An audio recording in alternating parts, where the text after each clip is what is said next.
Hey everyone, today I'm showing you what's inside my modded PS Vita and all that awesome content I've loaded onto it. I bought this Vita from eBay back in 2020 for 19 USD with free shipping. However, I had to pay a 35% import duty once it arrived in my country.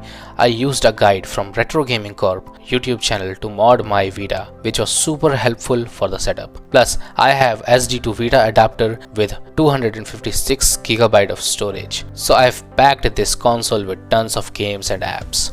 Alright, let's dive in and see what's inside my PS Vita. The first two pages have the default Vita apps that came with the console.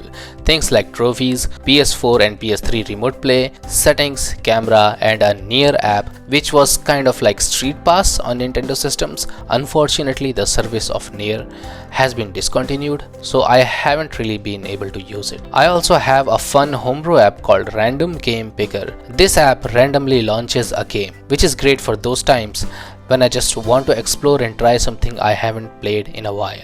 In this folder, I have apps made by RetroFlow, including the Bubble Manager and the RetroFlow Launcher, which makes organizing and accessing games much easier on the Vita. Now on the third page, I've got tools related to homebrew, hacks, emulators, and ports.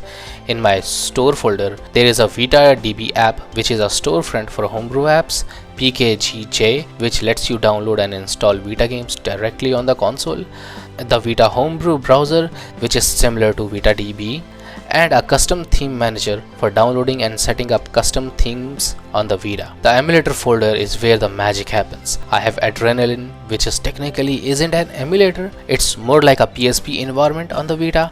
Then I got emulators for GBA, Nintendo 64, Dreamcast, Sega Genesis, NES and SNES. This opens up a whole world of games from older consoles that work great on the Vita. In the GTA folder, I have installed all 3 Grand Theft Auto games ported to Vita. These are actually Android versions that run really well on the Vita. And I even have a Bully here, another incredible port that performs fantastically on this handheld.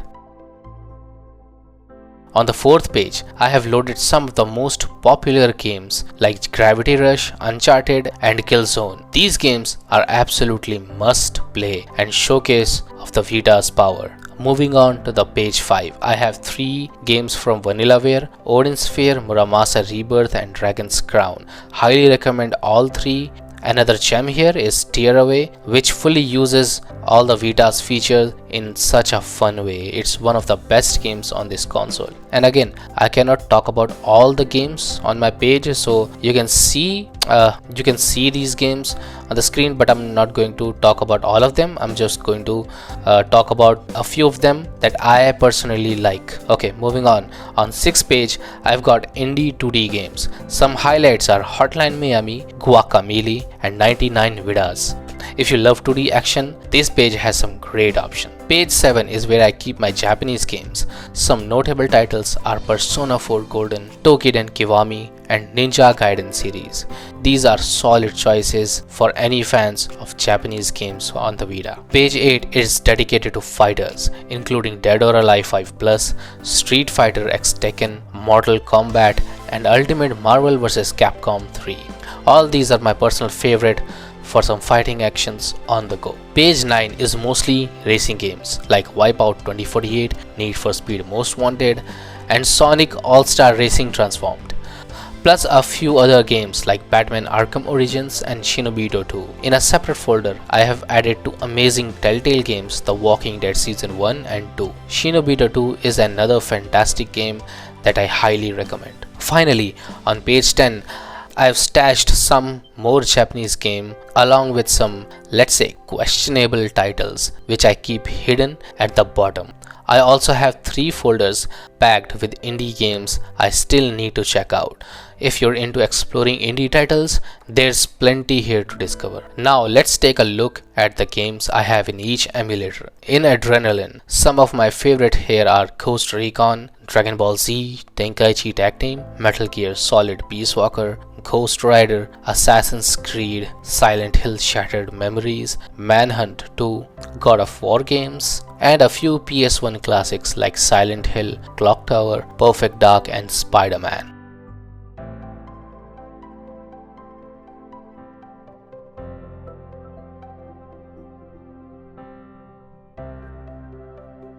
Here are my GBA games with favorites like Zelda Minish Cap, Astro Boy, Max Payne, Kirby games, Metroid games, and Boktai 2. Let me know if you'd like a dedicated video on GBA games for the Vita.